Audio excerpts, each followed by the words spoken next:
Pura vida. I want to thank all of you for your warm hospitality and for graciously welcoming me to your beautiful country. I'm so grateful to be able to come here and to speak to you today. I am inspired by your energy and your enthusiasm. It has been such a great experience visiting here, and I hope I can express to you how much the United States values our friendship with Costa Rica. Our countries have a long history together and have worked together to solve social, economic, and environmental issues. We have accomplished much, but there is still much that needs to be done.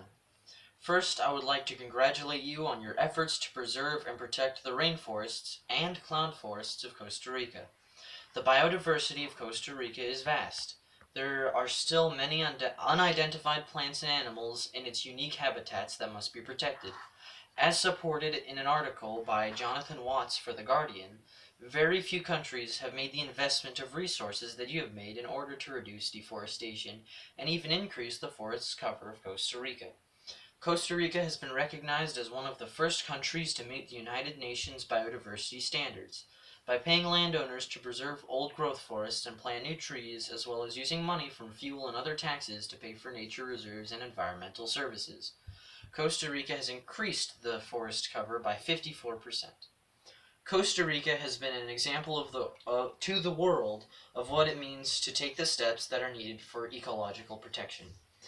As stated in the San Diego Union Tribune, the United States and Costa Rica have worked together to expand the forests and marine conservation programs here.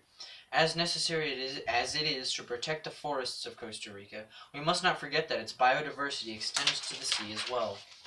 With its many coral reefs and unique aquatic animals, these marine habitats must be protected. According to an article by Shannon Foley for Enchanting Costa Rica, although coral reefs are extremely important to humans, they are being destroyed at an alarming rate. The greatest threats to the coral reef are pollution, overfishing, and coastal development. Without coral reefs, we would lose all of the fish and other sea creatures that live and breed there. We would also lose protection for the shorelines as well as much needed medicines. Without intervention, we will continue to lose one of the world's greatest resources, our coral reefs. 1/10 of the world's coral reefs have already been destroyed, and nearly a third of them are in serious danger. Foley goes on to say coral reefs are essential to the stability of marine life. 25% of ocean animals depend on coral reefs for their food and shelter. These reefs cannot be duplicated. That is why they are known as the rainforests of the sea. However, the University of Costa Rica and the National Institute of Learning have teamed up to try and create a coral garden.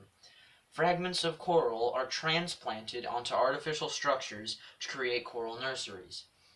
Hopefully, these coral gardens will aid in the regeneration of corals along the Costa Rican coastline.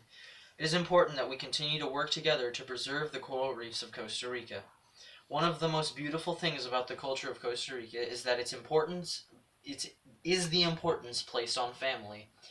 It is difficult to imagine losing a loved one, but it's especially difficult to imagine losing a loved one to human trafficking.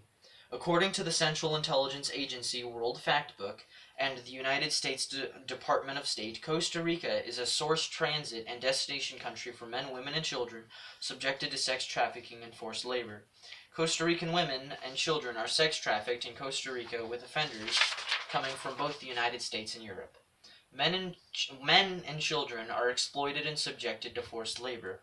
The United States and Costa Rica need to do much more to combat this plague in our societies. According to the Department of State, the Costa Rican government has increased its efforts to stop human trafficking. Funds have been disbursed to open a second emergency shelter for victims. More victims have been identified and efforts have been made to raise public awareness. These are certainly commendable efforts, but more must be done to prosecute the guilty, both in the United States and in Costa Rica. This will go a long way to help stop the abuse suffered by the victims of these terrible crimes. The guilty must be found, prosecuted, and punished to the full extent of the law. I believe we can work together to make this happen. The Department of State further explains that due to the large number of victims of human trafficking that have been identified, there are insufficient victim services to care for them. It is important that the victims of human trafficking receive appropriate, protective, and specialized services. According to the Office for Victims of Crime, One way to solve this problem is to create a fund for the crime victims through the passing of a law such as the Victims of Crimes Act. That fund would receive money from the fines and penalties of the convicted perpetrators, as well as penalties, special assessments, and forfeit bail bonds collected by the courts. Money could also come from the donations by private citizens. This way, much needed services would be available to the victims without the need for tax dollars. Creating a fund for the victims of crime would go a long way towards solving many of the problems faced by these victims and ensure that they receive the help they need. Costa Rica is truly a rich coast, rich in exotic beauty, rich in generous hospitality, rich in biodiversity. The United States has long valued our friendship with Costa Rica, and we look forward to a future where our social, economic, and environmental issues become our strengths. Working together, I know we can make it happen. We are the youth of our nations. We are the future of our planet. Decide now to be the change you wish to see in the world. Decide now to be the one to take action. With all of our hands working towards one common goal and one common purpose, together we can achieve anything. Pura vida.